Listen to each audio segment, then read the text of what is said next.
తాగిన వాళ్ళు దేవతలు దేవుళ్ళు, అమృతం తాగిన వాళ్ళు దేవతలు దేవుళ్ళు, అది కన్న బిడ్డలకు పంచేవాళ్ళు అమ్మా నాన్నలు, మా అమ్మా నాన్నలు. అమృతం తాగిన వాళ్ళు దేవతలు దేవుళ్ళు, అది కన్న బిడ్డలకు పంచేవాళ్ళు అమ్మా నాన్నలు, మా అమ్మా. అందరికీ నమస్కారం. ఈరోజు మా తల్లిదండ్రులు మ్యారేజ్ అయ్యి 62 సంవత్సరాలు పూర్తయిన సందర్భంలో మాట్లాడడం జరుగుతుంది. వాళ్ళు మా అమ్మా నాన్నలు అయినంత మాత్రాన నేను ఈడో తీడో అనేది కాదు. వాళ్ళు ఆదర్శవంతులు, ప్రేరణ, నీతి, నిజాయితీ, ధర్మం, ఈ విధంగా అన్ని విధాలలో విలువలతో కూడి వాళ్ళ జీవన ప్రయాణం సాగించడం జరిగింది. ఇప్పుడున్న ప్రస్తుత కాలంలో ఇలాంటి విలువలు గల మనుషులు అక్కడక్కడ ఉండారు కుటుంబాల్లో. అలాంటి వాళ్ళందరికీ కూడా నేను పాదాభివందనాలు చేస్తున్నాను. అవి తెలుసుకోవడం అనేది ఇప్పుడే యువతరానికి ఎంతైనా ముఖ్యమైన విషయం. 62 సంవత్సరాలు మ్యారేజ్ అయ్యి పూర్తి అయ్యింది. నాకు 54 సంవత్సరాలు. వాళ్ళ మ్యారేజ్ అయిన తర్వాత 8 సంవత్సరాలకు నేను పుట్టడం జరిగిందంట. నేను ఒక రైతుగా ఉన్నాను, నేను సాధారణ రైతుని. అంతేగాని నాకు ప్రభుత్వ అధికారిని కాదు, రాజకీయాల అధికారిని కాదు, ఏం లేదు. ఒట్టి ఒక సాధారణ రైతుగా నేను ఎంతో విజయాలు సాధించడం జరిగింది. ఎన్ని నాకు ఈరోజు ఒక రైతుగా ఉండి ఈ స్థాయికి రావడానికి కారణం మా అమ్మా నాన్నలు, వాళ్ళు నేర్పించిన జీవన విధానం, వాళ్ళు నేర్పించిన నడవడిక, వాళ్ళు చేసిన ఆ తీరులోనే నేను ఈరోజు అంత ముందుకు పోవడం జరిగింది. ఇక్కడ వీళ్ళని గురించి కొన్ని విషయాలు చెప్పాలా. నేను చెప్పేవన్నీ ఎండాకాలం వేడిగా ఉంది, ఏమన్నా రాజకీయాలకు సంబంధించి గెలుపు కోసం మాటలు కాదు, సినిమాలు ఏదన్నా మంచి హిట్ కావాలని వాటి గురించి చెప్పే మాటలు కాదు.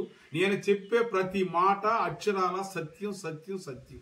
ఇది షార్ట్ ఫిలిం కాదు, రియల్ ఫిలిం ఇది.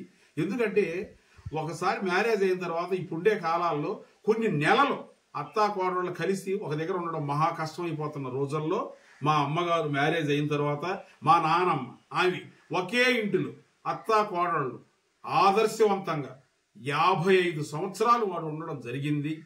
తరువాత మా నాన్నగారు ఆయన కృషి వలుడు, ఆయన చేసిన ఆ పనులు అవి చిన్న విషయాలు కాదు. మేమన్నా వ్యవసాయాన్ని ఊరికే మామూలుగా చేయిస్తున్నాం. ఆయన ఆ రోజుల్లో భుజస్కంధాల మీద ఆయన కష్టపడి చేయించడం జరిగింది. ఆయన గురించి ఒక 3 విషయాలు చెప్పాలా. ఏంటంటే ఒక ఊరు గడితేనో, ఒక బడి గట్టిస్తేనో, విద్యాలయాలుగాను, ఈ విధంగా ఒక బడి, గుడి, ఒక ఊరు, ఈ విధంగా ఈ 3 పనులలో ఏ ఒక్కటి చేసినా అది పెద్ద గొప్పగా హీరోయిజం అంటారు. ఈయన నిజ జీవితంలో నిజంగానే అవన్నీ చేయడం జరిగింది. 1970 ఆ ప్రాంతాల్లో ఊటుగాల అవతల మా ఊరుంటే అక్కడ బడి లేదు. ఆయన సౌజన్లలో అక్కడ ప్రెసిడెంట్తో గట్టిగా మాట్లాడి ఆ కృషి చేసి మా పటేల గ్రామంలో ఒక విద్యాలయం స్థాపించడం జరిగింది. తరువాత 1976 ఆ ప్రాంతాలలో ఆ ఊటుగాల అవతల ఊరుంటే అది ఎల్లవలు వచ్చి మునిగిపోయి ఇళ్ళలోకి నీళ్లు వచ్చేసి అల్లాడిపోయి ఈ ఊరు వదిలి వెళ్ళిపోతామయ్యా, మేము ఈ ఊరు వద్దు అనుకున్న సందర్భాల్లో ఆయన తన కోసం, తన ఊరు ప్రజల కోసం 8 నెలలు రాత్రి పొగుళ్ళు తిరిగి ఆ ప్రభుత్వాలతో మాట్లాడి చేసి ఒక మెట్ట ప్రాంతంలో మంచి పొలాల దగ్గర చూసి ఊరు నిర్మించడం జరిగింది. ఆ ఊరే ఇప్పుడున్న పటేల్ నగర్ గ్రామం. తరువాత రోజుల్లో గుడి ఒక రామాలయం గుడి కట్టాలనుకున్నప్పుడు, అందులో గుడులు కట్టాలంటే చిన్న విషయం కాదు. భక్త రామదాస్ కథలు ఎన్నో ఉన్నాయి, మీ అందరికీ కూడా తెలుసు. అలాంటి పరిస్థితుల్లో ఆ గుడి నిర్మాణం 1993లో ప్రారంభించి ఎండోమెంట్ డిపార్ట్మెంట్ ద్వారా ఆయన తిరిగి చేసి స్పాన్సర్ గా ఉండి ఎన్నో పోరాటం చేసిన తర్వాత అది అనివార్య కారణాల వల్ల 7 సంవత్సరాలు ఆగిపోవడం జరిగింది. 2001లో ఆయనే దాని మీద కొంత ఖర్చు పెట్టి అట్లా చేసి ఆయన భుజస్కంధాల మీద వేసి ఊర్లో రామాలయం ఉండాలని అది నిర్మించడం జరిగింది. ఇవన్నీ అక్షర సత్యాలు ఈ విధంగా చేయడం జరిగింది. తరువాత ఈ కాలనీ ఇల్లు కట్టేటప్పుడు కూడా కాంట్రాక్టర్లు కాకుండా ఎవరిళ్ళు వాళ్లే కట్టాలని వాళ్ళకే ఇప్పించి వాళ్ళ ద్వారా చేయడం జరిగింది. ఈ ఊర్లో కష్ట సుఖాలు ఎన్నో బాధలు ఉండేటప్పుడు ఎద్దుల బండ్లు ఉండేదేడా, రాత్రి పొగుళ్ళు ఎవరు కావాలని వాళ్ళకి ఇబ్బందులు ఉంటే ఇచ్చేది. ఆ విధంగా ఆయన ఎన్నో సందర్భాల్లో మనుషులు ఏమన్నా మరణాలు జరిగినప్పుడు కానీ వాళ్ళందరికీ ఆడ పోయి జ్వరపడిపోయి ఆయనే స్వయంగా మోసి చేయడం జరిగింది. ఆయన మానవత్వంతోనే ఇన్ని పనులు చేయడం జరిగింది. అట్లా ఇటువంటి తల్లిదండ్రులకి నేను బిడ్డగా పుట్టడం అనేది నా అదృష్టం. నిజంగాను వాళ్ళు ప్రేరణతోనే నేను ఈరోజు ఒక ఆదర్శ రైతుగా ఉండడం జరిగింది.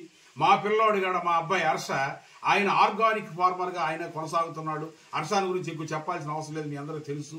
ఈ విధంగా జరుగుతుంది ఈ రైతు కుటుంబాల్లో. ఇటువంటి అవకాశం, ఇటువంటి సిచ్యువేషన్ చూడడం అనేది నాకు చాలా సంతోషంగా ఉంది. ప్రతి ఒక్కరి కాడ తల్లిదండ్రులు ఉన్నప్పుడు వాళ్ళని చూసుకొని చేయడం అనేది గొప్ప విషయం. ఈ రోజు కూడా చాలా మంది ఉన్నారు, చూస్తున్నారు.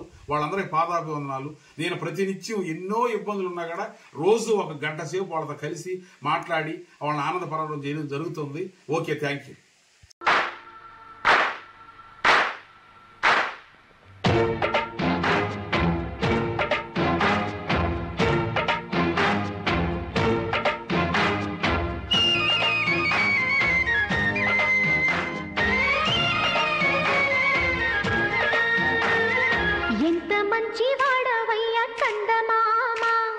నిన్ను చూసి పొంగిపోయే చదువులమ్మా, ముద్దు